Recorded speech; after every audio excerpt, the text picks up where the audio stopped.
भाऊच्या धक्क्यावर रितेश भाऊ आर्यावरती खूपच जास्त भडकलेले आहेत आणि आर्याच्या डोळ्यातच एकदम पाणी आलंय. काय झालंय नक्की पाहूया व्हिडिओमध्ये.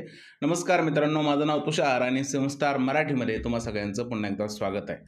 तर मित्रांनो, भाऊच्या धक्क्याचा अजून एक प्रोमो आला आणि त्या प्रोमोमध्ये परत एकदा रितेश भाऊ सांगत आहेत की निक्कीमुळे आर्या तुम्ही दिसताय.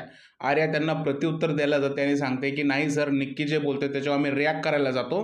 तर रितेश भाऊ म्हणतात, हे तुम्ही मला बाकी लोकांचं सांगू नका, हे फक्त मला तुमचं सांगा. निक्की नसती तर तुम्ही घरामध्ये दिसलाच नसता. आणि आर्या जे आहे ते खाली मान घालत आहे आणि तिचा चेहरा एकदम रडवलेला झालेला आहे. आता हा प्रोमो कापलेला आहे, हा प्रोमो मिसलीडही असू शकतो, बऱ्याच गोष्टी असू शकतात, पण निक्कीचं गुणगान मात्र बिग बॉसच्या मेकर्सने चांगलंच गायचं ठरवलेलं दिसतंय. निक्कीचा गेम भारी आहे मित्रांनो. भांडण करणं, लोकांना नावं ठेवणं, उगाच जे आहे ते घरामध्ये किओस उभा करणं, कॅप्टन्सीमध्ये दुसऱ्याला त्रास देणं, हा निक्कीचा गेम आहे. आणि बाकी लोकांनी निक्कीसारखं भांडत नाही म्हणून त्यांचा गेम नाही आहे, असं एकंदरीतच म्हणणं असं वाटत आहे.